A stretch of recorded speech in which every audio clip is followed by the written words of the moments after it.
Herri urrats enpereko lakura itzuliko da maiatzaren 8an 2 urteren ostean programazioa aurkeztu dute gaur Kanbon.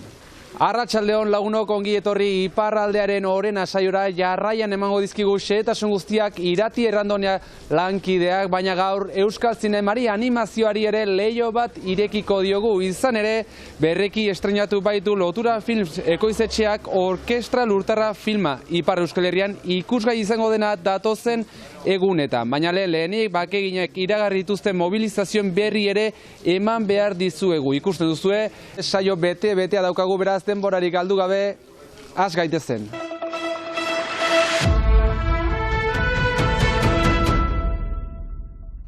Hamazazpi egun gelditzen dira herri urrats senperera itzultzeko. Momentu honetan ez daukagu dudarik, nik uste normaltasunera itzultzeko garaia dela, eta normaltasunera itzultzeko horretan, herri urratzerako itzulera, izan daitekela bideon bat eta lehenengo pausu bat, bizitza normal egiten hasteko. Aurreko urteetan bezala, lakuaren inguruak 4 guneetan banatuak egongo dira. Bertan, dantza, gastronomia eta noski musika izango dira protagonistak. Nahi genuen itzulera handi bat izatea, eta beraz, hortik joka programazio potolo bat egiteko aukera izan dugu.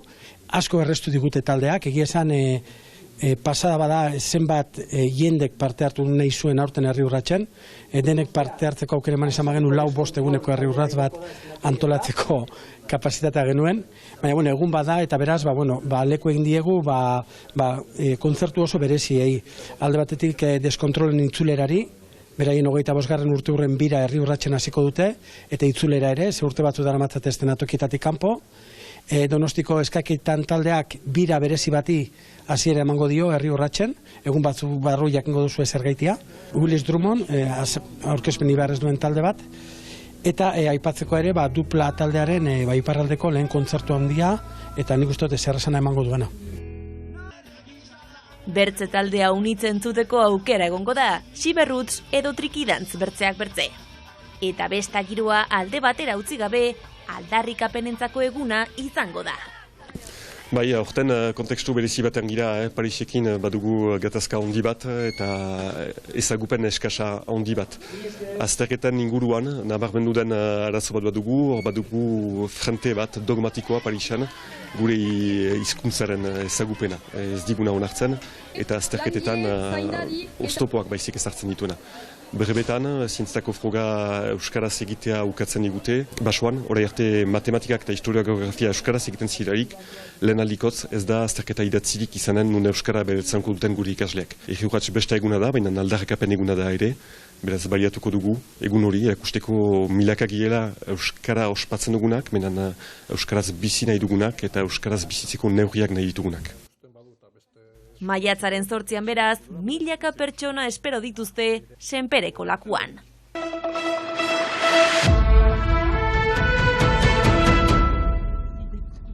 Bakebideko kideek hurrengo astetako elkarretaratzeak aurkeztu berri dituzte. Lehenengo biak maiatzean izango dira. Jon Parot eta Jakes Esnalen audientzia datak finkatuak izan baitira hurrengo hilabeteko 13 eta 19an. Elkarretaratze horietan, baldintzapeko askatasunaren aplikazioa aldarrikatuko dute. Lehenak maiatzaren 13 eta 19an azkenean iritsi direlakotz Jon eta Jakesen audientziak, Jonentzat lehen istentziakoa eta Jakesentzat dei hauzikoa, donke jaiten aldugu egi une batera iritsiak girela bi preso hauentzat eta oso garrantzitsua noski bake prozesuaren garapenaren bidean. Orduan bi hitzordu, 13an Baionan eta bestea Donibane Loitzunen. Audientzia horien emaitza ekainaren 12an jasotzea aurre ikusten dute. Horregatik, bezperan, manifestazio handi bat antolatzea erabaki dute. Orain arteko lelopean, lotan prez Jon Jakes unai gurekin, guretzat dugun kontekstu elektoral honetan importanta zelakoz berriz ere adierazpen masibo eta hainitza egitearena, ondoko asteetan hortan lotuko gira, gobernu berri baten aintzinean izango gira, legebiltzarreri begira ere so, eta nahi da momentu hori izan, benetan, nunbait agenda politikoan inpaktatu nahi duen manifestaldi bat, eta jendeak benetan neurria ardezan, zertara goazen, Jon eta Jakes askatuak ez balira. Eta audientziaren ostean, Jon Parot eta Jakes Esnalek preso jarraituz gero, udan jarraituko lukete mobilizazioekin. Iragarria da, Jon eta Jakes preso baldin badira, edo preso gelditzen badira audientzia horien biharamunean, guk Ipar Euskal Herria blokatuko dugu. Dola 5 urte desobedientzia ekimen masibo baten burutzera eraman gintuen mespretsuak eta blokeoak, eta 5 urteren buruan jendarte zibil horrek pario berdina egiten du maleruski, eta nik repikatzen maleruski, ez dugulakotz oraindik orain borondate politikorik atseman parean. Honekin guztiarekin bertze helburu garrantzitsu bat lortzea espero dute. Bake prozesuak agenda politikoan leku garrantzitsuagoa izatea. Hauteskundeen bigarren itzulirako egun batzuk falta diren honetan, gobernu berriari konpromiso gehiago eskatu diote.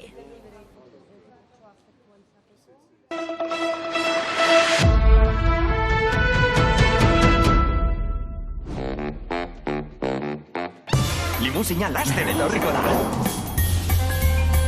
Lotura Films ekoiztetxeak orkestra lurtarra animazio film luzea estreinatu berri du. Tira, gora bihotzak! 2014an hasi zen abentura hau Arkaitzkanok izen bera duen liburuarekin Euskadi Literatur Saria irabazi zuenean. Eta hor sortu zitzaigun interesa zinemara edo pantaila hondira eramateko. Eta 2015 urtean hasi ginen pelikularen gidoia eta idazten, eta gaur egun arte. Normalean gure prozesuek asko irauten dute, 2 urte edo irauten dute, eta honek pixka bat gehiago iraundu, gehien bat, tartean beste proiektu batzuk izan ditugulako, eta honek itxuen behar izan duelako, baina azkenean zinematan ikusteko aukera izango du.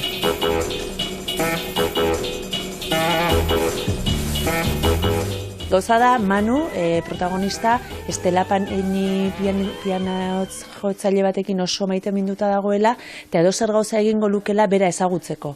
Torrun bidean ezagutzen du salegi, manager nahiko maltzurra. Musikarien otordua. Eta honek, konbentzitzen du berak duen guztia saldu, eta orkestra bat sortzeko. Sortzen dute orkestra bat, eta beraien bidaia Euskal Herritik abiatzen dana, eta Nova York iristen diren arte. Da road movie antzeko bat, nun musikak duen garrantzia handia hori izan behar dut, ez da musikala, baina orkestra baten inguruan hitz egiten du, beraz musika garrantzia handia dauka.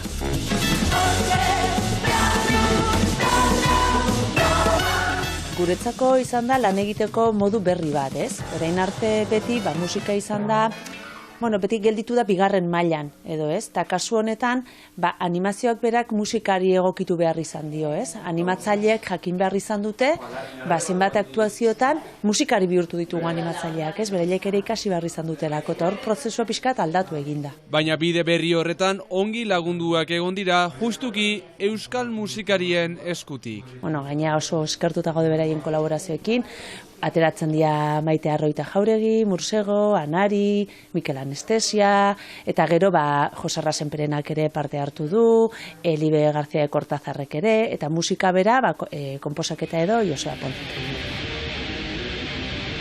Ipar Euskal Herrian apirilaren 12 dago ikusgai, eta datozen egunetan hainbat xokotan emango dute. 21 Azparnen eta Miarritzen, 22an Donapaleun, 23an Doniban Eloitzunen, 24an Azparne, Garazi eta Urruñan, 25an Donapaleun, 26an Urruñan, 27 eta 30an Hendaian, eta azkenik maiatzaren batean Urruñan eta Kanbon. Oraingoz, gero honi gian lista onditzen joan daiteke ala ez, proiektuaren exitoaren arabera. Datozen egunetan ikusgai beraz, Ipar Euskal Herriko zinemetan.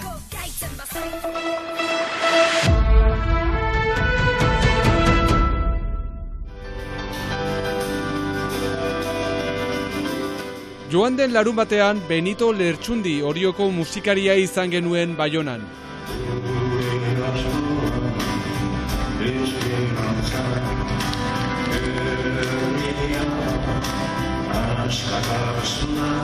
Ikusten duzuen bezala, lau abesbatza gazteren babesa izan zuen emanaldi honetako bere hainbat kanta oholtzaratzeko garaian. Gaur horietako batekin agurtuko gara. Gogoratu Lertxundiren maitalek iaren 30ean Maulen duzuela hitzordua. Eta gurekin batekin nahi baduzue, bihar itzuliko garela arratsaldeko 3:00. Ikusle lagunok, bihar arte.